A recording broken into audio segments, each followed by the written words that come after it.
اب آپ نے استخارہ کیا, آپ کے پاس کوئی اچھا سائن آ گیا, لوگوں نے اس کی کردار کی بہت زیادہ تعریف کر دی, کہا کہ یہ کریں, لیکن کہیں نہ کہیں آپ کے ذہن میں یہ بات ہے کہ اس شخص کے پاس شاید اتنا روپیہ پیسہ وہ رتبہ نہیں ہے کہ میری بیٹی کی اچھی لک آفٹر کر سکے. اس طرح کے مخالطوں میں پھر کیا کرنا چاہیے؟ کیسے آپ توکل کریں, کیسے آپ استخارے پہ جائیں؟ لوگوں سے مشورہ کرتے ہیں تو ایک نہیں دو نہیں, کوئی تو ایسا شخص مل جائے گا جو کہے گا کہ بھئی کم عقلی کا فیصلہ کرنے لگے ہو, تب کیا کیا جائے؟ بسم اللہ الرحمن الرحیم. سب سے پہلے تو استخارے کے بارے میں ایک بات بتاؤں. پروردگار عالم نے انسان کو عقل دے کے پیدا کیا اور اسی عقل کی بنیاد پر اس کا ثواب و عذاب ہے. یعنی اس نے اپنے تمام فیصلے اپنی عقل کی بنیاد پہ کرنے. جتنی عقل جس کو ملی ہے اتنا ہی اس کو ثواب اور عذاب اس حساب سے ملے گا. اب ہم کسی ایسی منزل پر آ کر پھنس جاتے ہیں جہاں دو راہ ہے, ہاں اور نہیں کا بھی, یا 1 اور 2 کا بھی. دونوں صورتیں ہو سکتی ہیں کہ کریں یا نہیں کریں, یا یہ والا کریں یا یہ کریں, دونوں صورتیں ہو سکتی ہیں. وہاں پروردگار عالم سے راہ طلب کرنا اسے کہتے ہیں استخارہ. جو ہم پبلک سے کرتے ہیں, جو عزیز رشتہ دار دوست عالم یا فیلڈ کے آدمی سے کرتے ہیں, وہ مشورہ ہوتا ہے, وہ ایک الگ چیز ہے. استخارہ الگ چیز ہے. استخارے کے کئی طریقے ہیں. تسبیح سے بھی ہو سکتا ہے, قرآن سے بھی ہو سکتا ہے, خواب میں بھی اشارہ ہوتا ہے, وہ بھی ایک طریقہ ہے.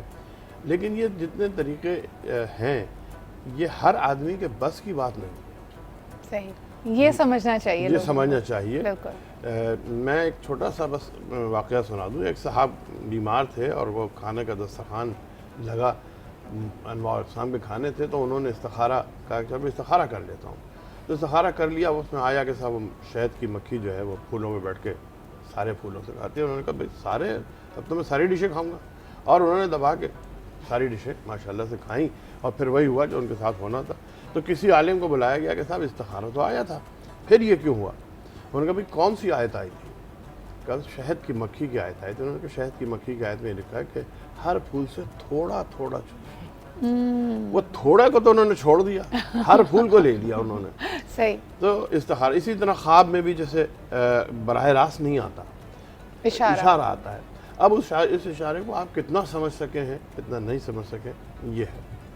تو ہر آدمی نہیں دیکھ سکتا, اس لیے اس میں بہتر یہ ہوتا ہے کہ آپ اگر کسی ماہر سے جو روحانی طور پر, جو آپ نے جیسے ابھی کہا کہ آج کل پروفیشنلزم ایک چل گیا ہر چیز میں, وہ پروفیشنلزم کا مجھے نہیں پتا کہ وہ کیوں باقاعدہ اشتہار چھاپتے ہیں کہ صاحب ہم سے استخارہ کروائیے, مجھے نہیں معلوم.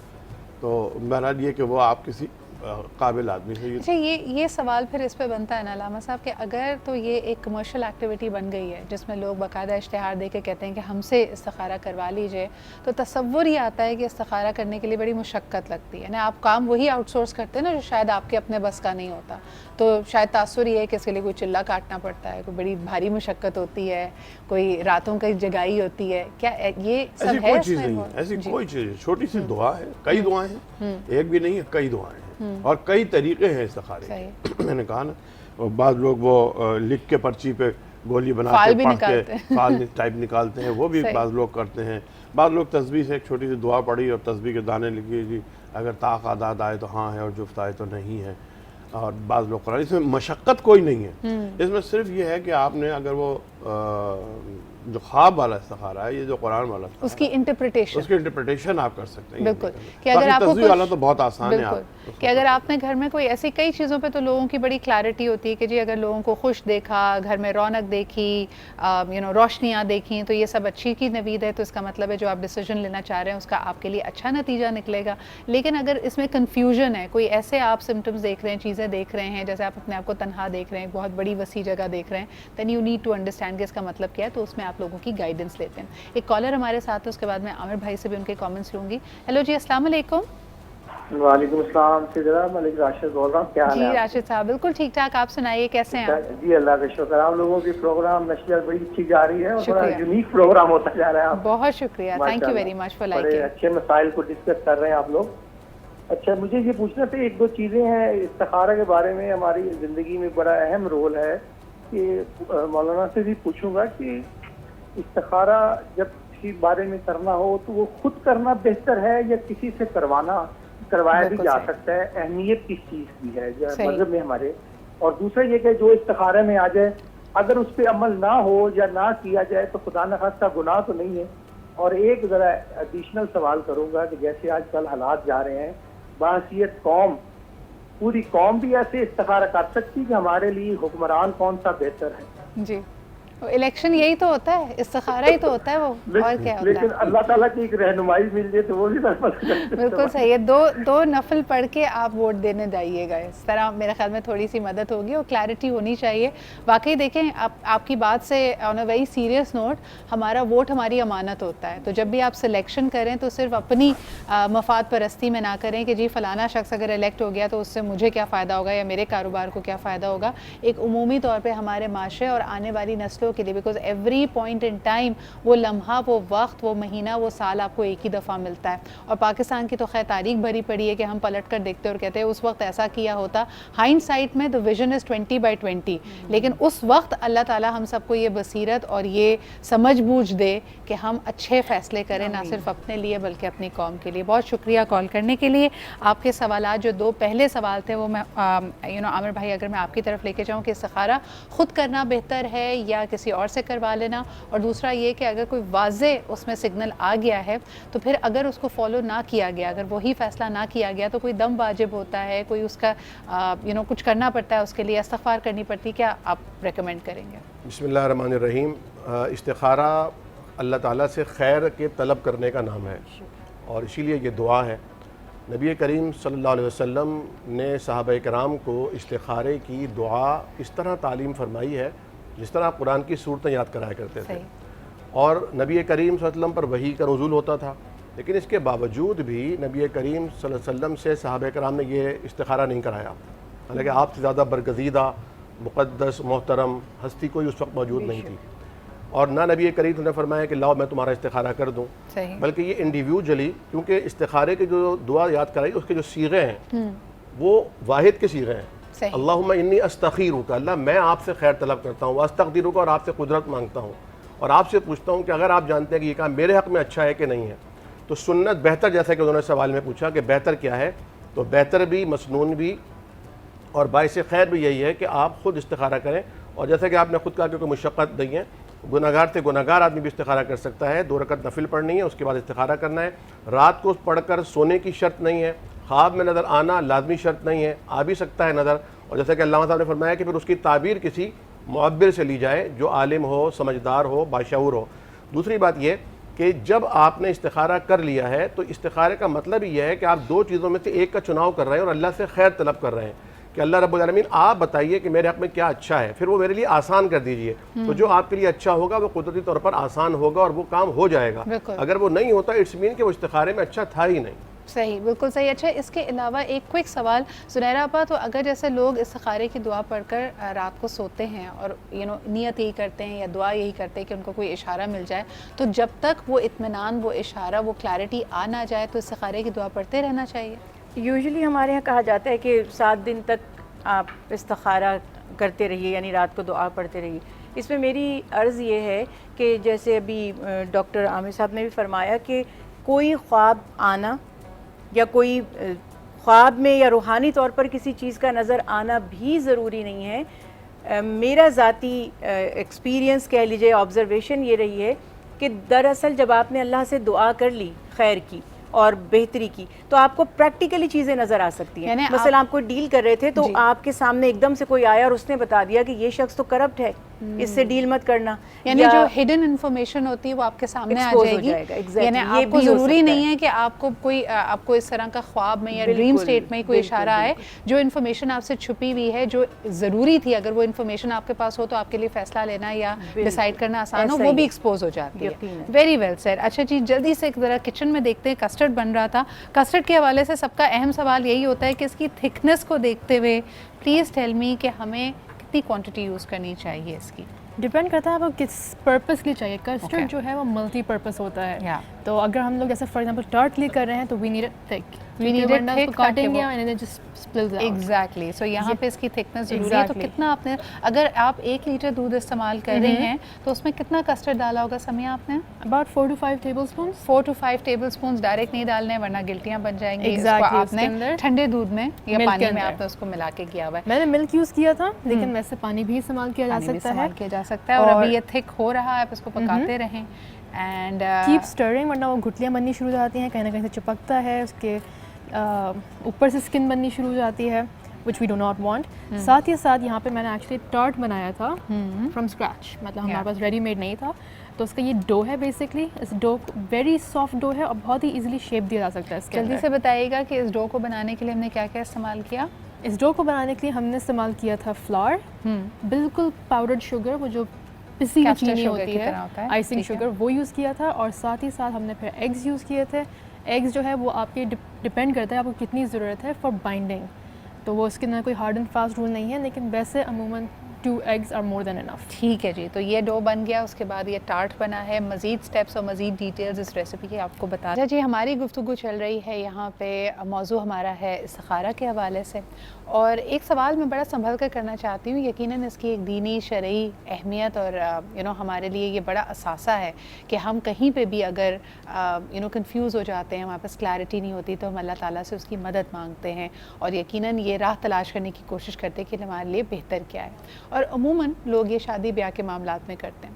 اکثر آپ نے یہ گفتگو ہوتی بھی آج کل سنی ہوگی کہ پاکستان میں ڈیورس ریٹ بہت ہائی ہو گیا ہے, لوگوں کی آپس میں بند نہیں رہی, اور اکثر شادیاں جو ہوتی ہیں وہ ڈیورس میں اینڈ اپ کر رہی ہیں. اب سوال یہ ہے کہ جب یہ رشتہ بند رہا ہوتا ہے تو جس طرح کے کلچرلی ایکسیپٹیبل ہے اور ایک پریکٹس ہے ہماری, اس کے لیے استخارہ بھی کیا جاتا ہے. اکثر رشتے پہ ہاں بھی تبھی کی جاتی ہے جب استخارہ صحیح آتا ہے. تو پھر آگے جا کر معاملات الجھ کیوں جاتے ہیں, اور اس سے ہم کیا نتیجہ اخذ کریں؟ سنیرا, آپ اگر سب سے پہلے یہ سوال میں آپ کے پاس لے کے آؤں. دیکھیے, یہ اب آج کل سب سے زیادہ استخارہ شادی بیاہ کے موقع پہ ہی کیا جاتا ہے. صحیح. اور ہم دیکھتے ہیں کہ ہمارے جو بزرگ تھے ان میں اتنا, اگر آپ اپنی والدہ سے پوچھیں گے یا آپ اپنی گرینڈ موم سے پوچھیں گے تو وہ آپ کو یہ نہیں بتائیں گی کہ ہماری شادیوں سے پہلے استخارہ ہوا تھا. تو بیسیکلی, اور شادیاں ان کی نبھی بھی اور ماشاءاللہ بہت اچھی بھی رہیں. ایک بات تو یہ ہے کہ استخارہ علم غیب کے جاننے کا ذریعہ نہیں ہے. اگر اس سے آپ کو ہر چیز پرفیکٹ مل جاتی تو کوئی کبھی آزمائش میں پڑتا ہی نہیں, کبھی کسی کو کوئی تکلیف نہ آتی, کبھی کسی کا کاروبار جو ہے اس میں اس کو نقصان نہ ہوتا, کبھی کوئی بیمار نہ ہوتا, کسی بھی طرح کی, یعنی کہ آپ کی لائف بالکل جنت کا نمونہ بن جاتی جس میں کوئی دکھ, کوئی تکلیف, کوئی پریشانی, کوئی ہرڈل ہے ہی نہیں.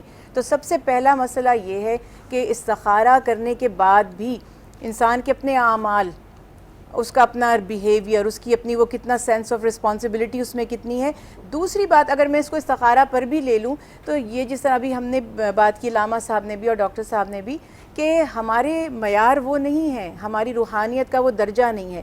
اور آپ کو کیا پتہ کہ استخارے میں جو کچھ مجھے فیل ہوا ہے وہ صحیح ہوا ہے. کبھی خیالات شیطان کی طرف سے بھی ہوتے ہیں, کبھی ہم باعث بھی ہوتے ہیں, یعنی جو چیز ہمیں اچھی لگ رہی ہوتی ہے ہم کہتے ہیں ہمارا دل اس میں مطمئن ہے. بالکل صحیح. اور جس میں ہمیں ڈاؤٹ ہوتا ہے تو ہم اس میں بے چین بھی ہوتے ہیں. بالکل صحیح کہہ رہی ہیں آپ. بالکل سائیکولوجیکلی کہا جاتا ہے علامہ صاحب کہ ڈریم سٹیٹ میں یا خواب میں آپ وہی چیز دیکھتے ہیں جو وسوسہ آلریڈی آپ کے ذہن میں گردش کر رہا ہوتا ہے, یا تو آپ نے اس کو کہیں دیکھا ہوتا ہے یا آپ کے لاشعور میں وہ کہیں جا کے بسا ہوتا ہے. تو how do you link the two, یعنی استخارے میں ایک اشارہ ملنا اور آپ ہی کے لاشعور سے کوئی امیج آپ کے سامنے آ جانا, ان دونوں کے بیچ میں ہم فیصلہ کیسے کریں؟ ہاں, یہ ظاہر ہے کہ خواب کی تو کئی قسمیں ہیں اور اس کے کئی اوقات ہیں اور اس کی تعبیرات بھی ہر کوئی نہیں کر سکتا.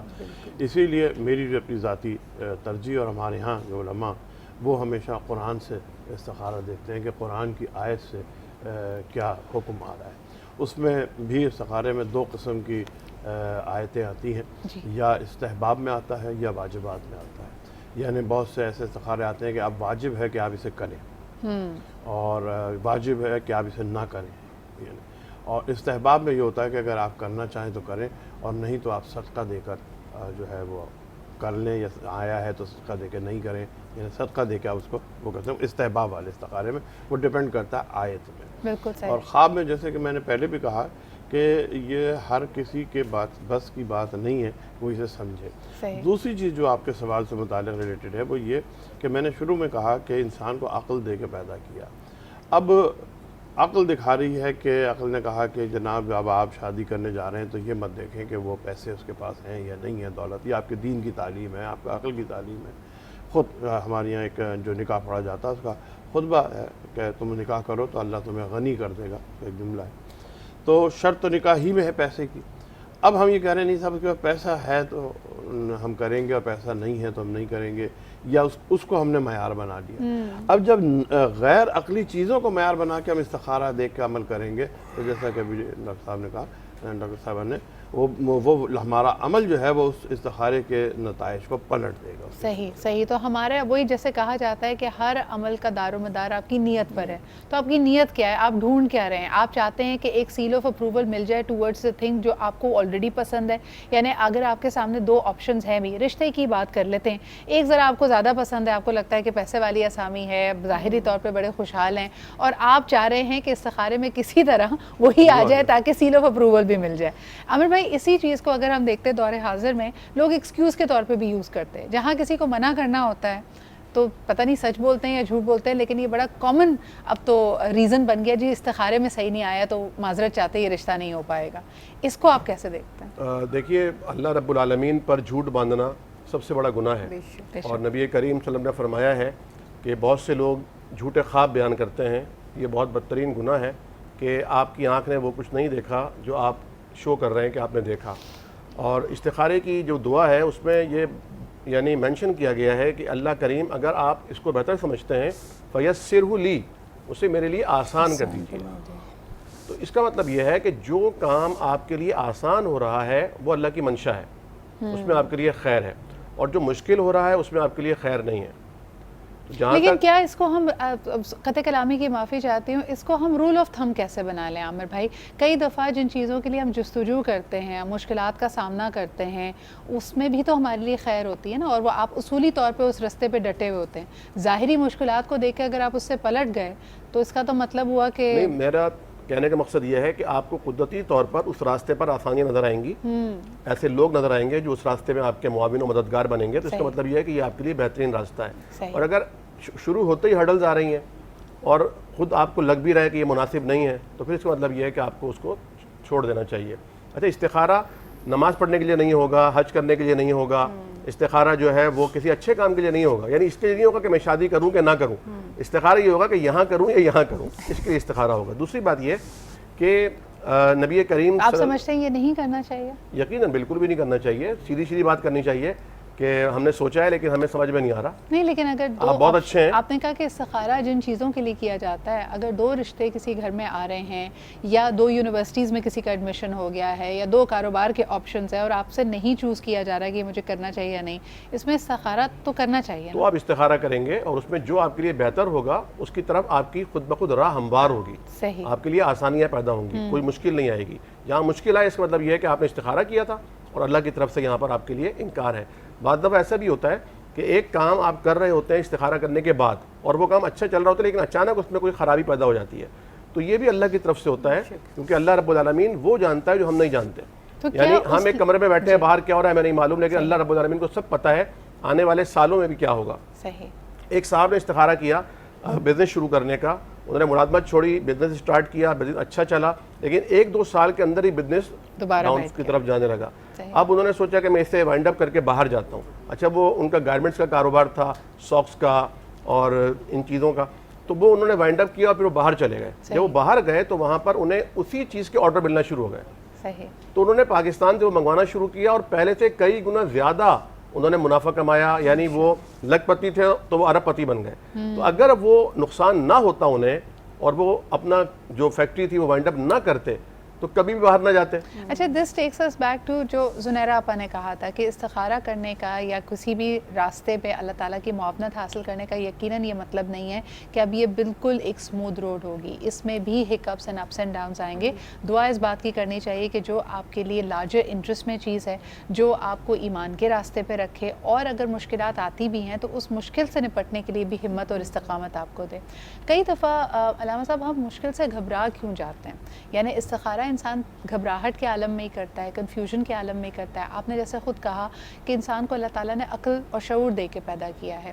کئی ایسی چیزوں پہ بھی لوگ ہمیں کنفیوز نظر آتے ہیں جو کہ کنفیوژن ہونی نہیں چاہیے. مثال کے طور پہ اگر ہم وہی مثال لے کے چل رہے ہیں شادی والی, تو اگر کسی نے بڑا اچھا رشتہ بتایا بھی ہے تب بھی وہ جو والدہ ہے جس نے اپنے بیٹی کا یا بیٹے کا رشتہ کرنا ہے وہ کنفیوز ہی چل رہی ہیں, ان کو سمجھ ہی نہیں آ رہا کہ یہ کرنا چاہیے نہیں کرنا چاہیے. ایک استخارے پہ بھی ان کے دل کو اطمینان نہیں آ رہا, وہ 3 دفعہ 4 دفعہ ہر ایک ملنے والے سے کہہ کے کروا رہی ہیں.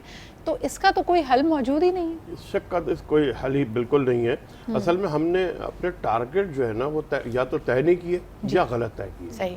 اگر ہم اپنے ٹارگٹ صحیح طے کریں, جیسے کہ میں نے پہلے بھی کہا کہ بھئی پیسہ ٹارگٹ نہیں ہے, شادی کرنے میں پیسہ ٹارگٹ نہیں ہے, بلکہ وہ ہمارے یہاں کہا بھی جاتا ہے کہ پیسہ جو ہے دولت و عورت کے نصیب سے ہوتی ہے اور اولاد جو ہے مرد کے نصیب سے ہوتا ہے, اور ہماری یہاں کی بد نصیبی ہے اولاد نہ ہو تو عورت قصوروار ٹھہرائی جاتی ہے اور پیسہ نہ ہو تو مرد قصوروار ٹھہرایا جاتا ہے, الٹا. تو ہم نے اپنے ٹارگٹ بدل دیے ہیں, جو نیچر کے ٹارگٹ ہیں, جو شریعت کے ٹارگٹ ہیں, دین کے ٹارگٹ ہیں, وہ سب بدل دیے ہم نے. اس بدلنے کی وجہ سے ہم کنفیوز رہتے ہیں کہ ہم سمجھ میں نہیں آ پاتا کہ یہ کریں. اگر ہم مذہب کے مطابق اور نیچر کے مطابق اپنے ٹارگٹ طے کر لیں تو ہم کبھی بھی کنفیوز نہیں ہوں گے. آئی تھنک ہیں تو ہم نے جیسے کہا کہ کمرشلی بھی لوگ آپ کے لیے استخارہ کی سروس پرووائڈ کرنے کے لیے تیار بیٹھے ہیں, اور قصہ وہاں پہ ختم نہیں ہوتا, یہ باقاعدہ پوری ایک مشینری, ایک پوری چین ہے. آپ استخارہ کروائیے, استخارے میں ہو سکتا ہے آپ کو یہ نوید سنائی جائے کہ نہیں جی آپ پہ تو بندش بھی ہے, آپ کے بنتے ہوئے کام بگڑ جانے کے لیے کسی نے کچھ عمل کیا ہوا ہے, آئیے ہم اس کی بھی کاٹ کر دیتے ہیں. 2-3 اس کی باتیں نکل کے آتی ہیں. نمبر 1, یہ کاٹ کس طرح کیا جاتا ہے, اس میں کیا کوئی اچھے عمل لوگ کر رہے ہیں, قرآن سے آپ کے لیے کوئی راستہ تلاش کر رہے ہیں, یا پھر نجاست والے یا غلط عملیات بھی کیے جا رہے ہیں. عامر بھائی, اس میں اکثر ذکر کیا جاتا ہے جنوں کو قابو کر لینے کا, یعنی ایسے لوگ کلیم کرتے ہیں نا کہ جن ہمارے قابو میں ہیں, یا پھر کوئی بری روحیں ہیں, یا کوئی اور اس طرح کے معاملات ہیں. ایگزیکٹلی ہوتا کیا ہے, یہ کس طرح یہ کام کر پاتے ہیں؟ بسم اللہ الرحمن الرحیم. دیکھیں, جیسا کہ آپ نے ابھی سوال میں فرمایا کہ عام طور پر جو کاٹ کے ماہر قرار دیتے ہیں وہ یہ بھی کہتے ہیں کہ جو کالا علم ہے اس کی کاٹ کالے علم کے ذریعے ہی ہوگی, اور جو نورانی علم ہوگا تو وہ نورانی علم کالے علم سے لازمات افضل علم ہے. تو یقینی طور پر نبی کریم نے فرمایا ہے, اور تمام ائمہ سلف کا اس بات پر اتفاق ہے کہ جادو کا توڑ جادو سے کرانا حرام ہے. البتہ جادو کا توڑ نشرہ کے ذریعے ہو سکتا ہے, اور وہ نشرہ شرعی کیا ہے, قرآن کریم کی وہ آیات جنہیں رقیہ الشرعیہ کہا جاتا ہے, وہ اگر کسی پر پڑھی جائے, سورہ بقرہ پڑھی جائے, آیت الکرسی اور دیگر قرآنی آیات, تو اس کا توڑ اللہ کے حکم سے ہو جاتا ہے. یہ جو کاٹ کرتے ہیں یہ جادو ہے, اور جادو حرام ہے بالاتفاق. دوسری بات یہ کہ جنوں کو قابو کرنے کے جو دعوے دار ہیں, دراصل وہ دھوکے کا شکار ہیں, وہ خود جنوں کے قابو میں ہوتے ہیں. اچھا. جن ان سے معاہدے کے تحت ان کے کام آتے ہیں. یہ باہمی معاہدہ ہوتا ہے کہ آپ نے غسل نہیں کرنا ہے, آپ نے ناپاک رہنا ہے, آپ نے عبادت کرنی بھی ہے تو بغیر وضو کے کرنی ہے, آپ نے یہ کام کرنے ہیں. اور جہاں وہ ان کاموں سے وہ انحراف کرے گا تو وہ جنات کی اور ان کی لڑائی ہوگی, اور جنات انہیں ماریں گے, ان کے بچوں کے ساتھ برا سلوک کریں گے وغیرہ وغیرہ. تو یہ اس معاہدے کے تحت ان کی قابو میں آ کر ان سے کام لے رہے ہوتے ہیں. تو جن آپ کے قابو میں نہیں ہوتا, وہ ان کے جن کے وہ قابو میں عامل ہوتا ہے. اپنے آپ کو کہہ رہا ہے وہ اصل میں جنات کے قابو میں ہوتا ہے, کیونکہ جنات کی شرائط پر وہ اوکے کر رہا ہوتا ہے. صحیح. اور جہاں تک یہ تعلق ہے کہ اگر کسی نے یہ دعویٰ کیا ہے کہ آپ نے کیا کھایا میں بتاتا ہوں آپ کو, یا آپ کے پرس میں کتنے پیسے میں بتاتا ہوں آپ کو, اور وہ بتا بھی دیتا ہے, اس کی کیا وجہ ہے؟ اصل میں بات یہ ہے, نبی کریم صلی اللہ علیہ وسلم نے فرمایا کہ ہر انسان جب پیدا ہوتا ہے تو اس کے ساتھ 2 قرین آتے ہیں, جنہیں اردو میں ہم حمزات کہتے ہیں. قرین من الجن و قرین من الملائکہ. ایک ملائکہ سے ہوتا ہے اس کا ہم نشین, بالکل اس جیسا جو اسے اچھی باتوں کا الہام کرتا ہے, اسی لیے اس کا نام الملہم پڑا. دوسرا جنات کی طرف سے ہوتا ہے جو الوسواس نام رکھتا ہے, اسے وسوسہ دیتا ہے, برے خیالات ڈالتا ہے, بدگمانیاں پیدا کرتا ہے, نگیٹیوٹی پیدا کرتا ہے, الٹے ہاتھ کی طرف ہوتا ہے وہ, اور یہی اس کا کام ہوتا ہے. جب انسان مر جاتا ہے تو فرشتہ تو آسمان پہ واپس چلا جاتا ہے, لیکن جو جن ہے, امام جوزی رحمۃ اللہ علیہ فرماتے ہیں اپنی کتاب میں کہ تاریخ الجن والشیاطین ان کی کتاب کا نام, اس میں فرماتے ہیں کہ جس وقت مردے کو دفن کیا جا رہا ہوتا ہے, اگر اس وقت وہ 3 کلمات پڑھے جائیں, منہا خلقناکم وفیہا نعیدکم ومنہا نخرجکم تارۃ اخری, اور یہ کہہ کر اس پر مٹی ڈالی جائے اس کی قبر پر, تو وہ حمزات بھی اس کے ساتھ ہی دفن ہو جاتا ہے.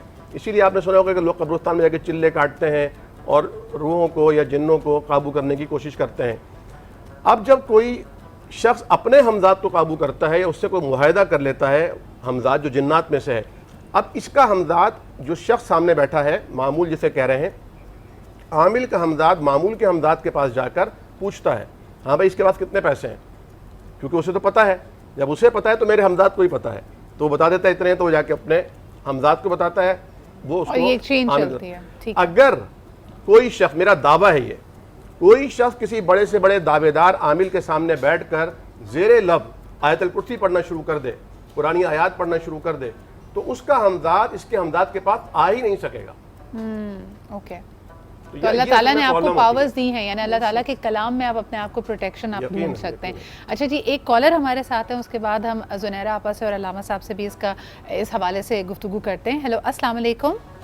جی وعلیکم السلام. جی کون صاحب کہاں سے بات کر رہے ہیں؟ جی جی میں کراچی سے بول رہا ہوں. مجھے یہ پوچھنا تھا کہ یہ جو جنات جو میں نے خود دیکھا ہے کہ اچھے لوگ بھی ہوتے ہیں، اللہ والے بھی ہوتے ہیں، اور وہ باقاعدہ حاضری کروا دیتے ہیں اور وہ بات بھی کروا دیتے ہیں. اور میں نے ایک جگہ میں خود بیٹھا ہوں جہاں پر اس آدمی نے خود بتایا کہ یہ ہمیں بہت اچھے لگے اور ہم ان کے اوپر آئے ہوئے ہیں. انہوں نے کہا اپنا نام بتاؤ، انہوں نے اپنا نام بھی بتایا، ہندوانہ نام بتایا اپنا کوئی، اور انہوں نے کہا کب سے ہو، انہوں نے بتایا کہ 10 سال سے ساتھ ہیں. تو ایسا بھی میں نے اپنی آنکھوں سے دیکھا ہے. اور اس آدمی کی آواز بدل گئی، اس نے باقاعدہ ان سے ویسی ہی بات کری، کسی اور زبان میں بھی بولا بلکہ. اور وہ بہت دیندار آدمی تھے. انہوں نے کہا دیکھو بھائی تنگ نہیں کرو، آرام سے چلے جاؤ ورنہ پھر ہم تمہارے بہت برا حال کریں گے. اس کے بعد ان کو میں نے پلٹتے ہوئے بھی دیکھا. تو یہ میں نے اپنی آنکھوں سے بھی دیکھا. مگر یہ ہے کہ جو ہندو لوگ کرتے ہیں، میرا ایمان یہ ہے کہ آپ اپنا ایمان بھی کمزور کر لیتے ہیں ان کے ساتھ اگر آپ اپنے آپ کو لنک کرتے ہیں. ہمارے اپنے ہی مذہب کے بہت اچھے لوگ ہوتے ہیں، علماء دین ہوتے ہیں جن سے آپ کانٹیکٹ کر سکتے ہیں. آپ کے گیسٹ اس بارے میں کیا کہتے ہیں؟ ٹھیک ہے جی، بہت بہت شکریہ آپ کے کال کرنے کے لیے. احمد صاحب یہ سوال آپ کے پاس آنا چاہوں گے. ہم نے پہلے بھی یہ ذکر کیا تھا کہ اس وقت بہت ساری ایسی کمرشل ایکٹیویٹی، روحانی جو سروسز لوگ دے رہے ہیں وہ غیر مذہب سے ان کا تعلق ہے. تو کیا ایک مسلمان کے لیے ایسے لوگوں سے رجوع کرنا روحانی معاملات کے لیے صحیح ہے، غلط ہے؟ آپ کیسے دیکھتے ہیں اس کو؟ ہاں، پہلے تو میں ان کی بات کی ذرا سا اور وضاحت کر دوں. یہ بالکل صحیح ہے. جس طرح انسانوں میں اچھے لوگ ہوتے ہیں، برے لوگ ہوتے ہیں، برے بھی ہیں اچھے بھی ہیں، سب کو آپ برا نہیں کہہ سکتے، سب کو اچھا نہیں کہہ سکتے. اسی طرح اجنہ میں بھی مسلمان بھی ہیں، مومن بھی ہیں، ہندو بھی ہیں، سکھ بھی ہیں، عیسائی بھی ہیں اجنہ میں بھی. اور اسی طرح ارواح میں بھی اچھی ارواح بھی ہوتی ہیں اور بری ارواح بھی ہوتی ہیں. اب رہا یہ تعلق کہ ہم اعمال کے لیے کسی غیر مسلم کے پاس، غیر مسلم میں یہ جو اکثر آپ دیواروں پہ دیکھتے بھی ہوں گے کالے علم کا اور کالے جادو کا، اور یہ تمام جو عملیات ہیں یہ گندگی کی بنیاد پہ کیے جاتے ہیں. اور اس کے بھی درجے ہیں، اتنے بھی گندے بھی ہیں کہ بعض اعمال گندگی میں بیٹھ کے کیے جاتے ہیں. تو ظاہر ہے کہ اسلام تو طہارت کا مذہب ہے، پاکیزگی کا مذہب ہے، چاہے وہ روحانی ہو، چاہے وہ جسمانی ہو، چاہے وہ فکری ہو. تو یہ کیسے اسلام برداشت کر سکتا ہے کہ آپ کسی نجاست اور گندگی کے ذریعے سے اپنا کوئی بھی کام کریں؟ آپ اچھا ہی کام بھی اگر آپ گندگی کے ذریعے سے کریں گے تو اسلام اس کو نہیں پسند کرتا. تو وہ جتنے اعمال یہ غیر مسلمین کرتے ہیں ان میں یہ زیادہ تر گندگی کے اعمال ہوتے ہیں. کیا آپ کو اپنے خدا پر بھروسہ نہیں ہے؟ الفاظ ہی ہیں نا جو اثر رکھتے ہیں. تو وہ الفاظ جو قرآن مجید میں ہیں، کیا اس سے زیادہ کوئی پاورفل چیز دنیا میں ہو سکتی ہے؟ صرف آپ کے پڑھنے، اس کی تعداد، اس کے طریقے اور آپ کے اعتقاد اور آپ کی طہارت. میں اکثر آپ کو بتاؤں، اکثر لوگ یہ بتا دیتے ہیں کہ جی فلاں آیت پڑھو یا یہ فلاں عمل کرو تو انشاءاللہ مسئلہ حل ہو جائے گا. نہیں ہوتا حل. پھر وہ کہتے ہیں جی ہم نے تو پڑھا اتنے دن سے پڑھ لیں کچھ نہیں ہوا.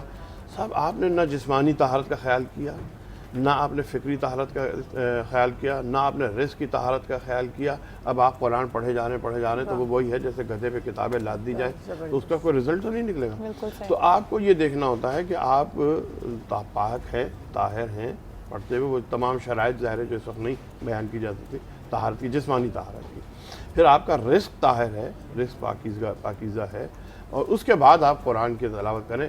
میرا چیلنج ہے دنیا کا کوئی بڑے سے بڑا کالا جادو لا دیں، میں قرآن سے سبحان اللہ. زبینہ آپا، ڈیسپریشن کی وہ کون سی انتہا ہوتی ہے جب ہم جیسے بھی بات کر رہے ہیں نا کہ کئی دفعہ آپ دیکھیں لوگوں کو وہ عجیب سی باتوں پہ تڑپ جاتے ہیں. کوئی اگر دنیاوی خواہش ہے، اولاد کی خواہش ہے، مال و زر کی خواہش ہے، اس کے پیچھے اندھے ہو کے نجاست، پاکیزگی، سب تفریق کو ختم کر دیتے ہیں اور ایسے لوگوں سے رجوع کرتے ہیں. دوسرا یہ کہ کیا یہ چیزیں اگر وہ پا لیتے ہیں الٹی سیدھی حرکتیں کر کے ان لوگوں سے رجوع کر کے، کیا وہ دیر پا خوشی، اطمینان آپ کی زندگی میں کسی قسم کا سکون لے کر آتی ہیں؟ دیکھیے، پہلی بات تو جو علامہ صاحب نے فرمایا ماشاءاللہ اس سے بہتر کوئی بات ہو نہیں سکتی. اور دوسرا یہاں پر یہ بات ہے کہ ساری بگننگ غلط ہے ہماری کہ ہمیں توکل نہیں ہے اللہ پر. ہمیں یہ سوچنا ہے کہ قرآن پاک میں اللہ سبحانہ وتعالیٰ فرما رہے ہیں کہ رزق بھی اللہ جس کے لیے چاہتے ہیں وسیع کر دیتے ہیں, جس کے لیے چاہتے ہیں وہ اس میں کمی واقع ہو جاتی ہے. اولاد بھی فرمایا کسی کو بیٹے عطا کر دیے, کسی کو بیٹیاں, کسی کو دونوں ہی عطا نہیں کیے. عزت کے لیے بھی فرمایا وَتُعِزُّ مَن تَشَاءُ وَتُذِلُّ مَن تَشَاءُ, اللہ جسے چاہے عزت کے اعلیٰ مقام پر پہنچا دے, فائز فرما دے, جس کو چاہے ذلت کی پستیوں میں پہنچا دے. ہر چیز جو ہمیں ملتی ہے ڈے ون سے ہمارا بحیثیت مسلمان یہ اعتقاد ہے کہ اللہ کے حکم سے ملتی ہے, خیر اللہ کی طرف سے ہے. ہاں جو غلطیاں ہم سے ہو جاتی ہیں کبھی کبھی اس کا خمیازہ بھگتنا پڑتا ہے. اللہ ہمیں آزمائش میں ڈالتے ہیں تاکہ ہم اللہ کو پکاریں. اللہ نے ہمیں آزمائش میں ڈالا تاکہ ہم اللہ کے سامنے گڑ گڑائیں, اگر ہم اس کی نافرمانی کر رہے تھے تو باز آ جائیں, اس کے شکر ادا کریں. ہم وہ بھی کسی اور پہ ڈال دیتے ہیں کہ آپ کوئی عمل کر دیں اور اس مشکل سے مجھے نکال دیں. یعنی اللہ نے جس مقصد کے لیے 1 to 1 کانٹیکٹ کرنے کے لیے آپ کو آزمائش دی تھی, آپ نے بادر ہی نہیں کیا کہ وہاں پر پہنچنے کے لیے. تو عقیدے کی کمزوری ہے کہ ہمیں یقین نہیں اللہ کی ذات پر, اور پھر ہم مختلف عاملوں کے پاس جاتے ہیں. اور یہ یاد رکھیے کہ کام تو بت پرست بھی بت کے آگے بیٹھتا ہے تو وہ سمجھتا ہوگا کہ یہ اسی وجہ سے ہوا ہے, لیکن کرنے والی ذات اللہ کی ہے. کوئی عامل آپ کو وہ کچھ نہیں دے سکتا جو اللہ دینا ویری کوئکلی بیکاز وقت بہت کم ہے. مجھے یہ بتائیے کہ اگر کوئی شخص بھٹک جائے, گمراہ ہو جائے, اس طرح کے معاملات میں پڑ جائے تو توبہ اور استغفار کیسے کرے, کیونکہ یہ آخری ایام ہیں استغفار کے عشرے کے بھی, اور زیادہ سے زیادہ لوگوں کو اللہ کی طرف رجوع کرنا ہے. تو کیا اس طرح کے عملیات کی معافی ملتی ہے؟ یہ تو اللہ تعالیٰ نے فرمایا نا, لا تقنطوا من رحمت اللہ ان اللہ یغفر الذنوب جميعا, کہ اللہ کی رحمت سے مایوس نہ ہو, وہ ہر گناہ بخش دے گا. تو ہر گناہ زندگی میں جو بھی آپ سے گناہ ہوا ہے, اگر دنیا میں ہی زندگی میں موت کا وقت, نزاع کا وقت آنے سے پہلے اس نے توبہ کر لی, ہر گناہ بخش دیا جائے گا. علامہ صاحب آپ بھی ایگری کرتے ہیں کیونکہ اس میں شرک کا بھی آمیزش ہو جاتی ہے, تو اس کی استغفار کا طریقہ بڑا رحیم و کریم ہے وہ پروردگار, جس کے ہمیں ہمیشہ عذاب سے ڈرایا گیا, لیکن کبھی اس کی رحیمیت اور اس کی کریمیت کا تذکرہ نہیں کیا جاتا. 70 ماہوں سے زیادہ محبت کرنے والا وہ خدا, انسان اگر سچے دل سے اس کی بارگاہ میں توبہ کرے تو یقیناً وہ توبہ قبول کرنے والا. بے شک. عامر بھائی آپ بھی کچھ اس میں ایڈ کرنا چاہیں گے؟ توبہ کا دروازہ اگر کھٹکھٹائے. آیت کریمہ ہے, قل یا عبادی الذین اسرفوا علی انفسہم لا تقنطوا من رحمت اللہ ان اللہ یغفر الذنوب جمیعا, کہ اللہ کی رحمت سے نا امید نہ ہو وہ بندے جنہوں نے بہت ظلم اور بہت گناہ کما لیے ہیں, اللہ سارے گناہوں کو معاف کر دے گا. توبہ شرط ہے, اور ایسی توبہ جو سچی توبہ ہو اور جو دل کے ساتھ توبہ ہو اور آئندہ وہ کام نہ کرنے کا عزم ہو. سبحان اللہ, بہت بہت شکریہ عامر بھائی ہمارے ساتھ. ایک جملہ اس میں اور بڑھا دیں کہ اگر آپ نے ان گناہوں میں کسی بندے کا, کسی انسان کا نقصان کیا ہے تو کوشش کریں کہ آپ اس انسان سے معافی مانگیں. بالکل صحیح, بہت شکریہ. علامہ صاحب ہمارے ساتھ موجود تھے, زنیرہ آپا اور عامر بھائی, اور دیکھیے یہ اتنا خوبصورت, I could not resist it. Thank you so much Sameer, you outdone yourself. اور اس میں زبردست قسم کا ہمارا فروٹ کسٹرڈ ہے رفان کا, تو یہاں پہ رفان کا ہم نے کسٹرڈ بنایا ہے tarot. I hope you like it. I love it. It looks beautiful. اچھا جی, ٹارٹ آپ نے بہت ہی سافٹ وہ بتایا تھا, فرام اسکریچ انہوں نے بنایا. اس کو کتنی دیر بیک کرنا ہے پہلے تو یہ بتائیے. بیسکلی اس کے اوپر کلر پہ ڈیپینڈ کرتا ہے, جب کلر اچیو ہو جائے تو پھر آپ اس کو نکال لیں. اور ویسے اس کی انڈر کوکڈ اوور کوکڈ کا کوئی مسئلہ نہیں ہے؟ ہوتا ہے بیسکلی, لیکن وہی میں نے کہا نا کہ جب آپ کے پاس گولڈن کلر آ جائے then you can take it out. ٹھیک ہے. ساتھ ہی ساتھ یہاں پہ ہم نے روح افزا کے ساتھ I want to go over the steps of it. اچھا یہ اب آپ نے نکال لیا, پھر اس کے بعد آپ نے تھک کسٹرڈ بنایا تھا, اس کو پہلے ٹھنڈا کر کے اس میں ڈالیں یا گرم گرم ہی اس میں لگایا جائے؟ اس کے اندر بیسکلی ہم نے یہاں پہ جب اس کا اسٹیم نکال لی تھی, اس کے بعد it was still hot but not very piping hot. صحیح. اور اسٹیم نکالنے کے بعد پھر ہم نے اسٹارٹ کے اوپر ڈالا, and then we kept it in the freezer because we were short of time, ورنہ فریج کے اندر بھی رکھا جا سکتا ہے. صحیح, بالکل صحیح. اچھا, اور اس کے اوپر آپ اسورٹڈ فروٹس بھی رکھ سکتے ہیں, جیم وغیرہ بھی لگا سکتے ہیں, اس کے اوپر سرپس ہو سکتے ہیں, how ever you would want it. اچھا, ڈرنکس بھی ہیں ہمارے ساتھ. ڈرنکس میں کیا ہے؟ ڈرنکس میں ہمارے پاس اسٹرابیری اور روح افزا کی آؤٹ اسٹینڈنگ کمبینیشن ہے along with Malik and sugar. اور اس کے بعد پھر ہم نے بیسکلی ساری چیزیں ڈال کے ان کو بلینڈ کر دیا. بہت ہی آسان ہے کیونکہ ہم لوگ روح افزا استعمال کر رہے تھے, تو فلیورز ٹاپ ناچ ہے. زبردست. اچھا مجھے بتائیں, یہاں پہ اتنی ابھی گفتگو ہو رہی تھی جنات کے بارے میں, استخارے کے بارے میں, آپ کیسا محسوس کر رہی تھی؟ Anything you want to add? Very interesting topic, میں سن بھی رہی تھی, میں بس ساتھ ساتھ کام بھی کر رہی تھی, اور آف کورس یہاں پہ مجھے بہت کچھ سیکھنے کو ملا, بہت سارے پوائنٹ آف ویوز بھی ملے مجھے. Really good conversation. On a lighter note, میرے خیال میں تمام خواتین جو کچن میں بہت زیادہ بزی ہوتی ہیں وہ دعا کر رہی تھی یار ہمارے قابو میں کوئی جن آ جائے جو پھرتی سے یہ سارے کام کر دے. وہ والا جن نہیں مل رہا, ایسا پھرتی سے جلدی آ رہا ہے کہ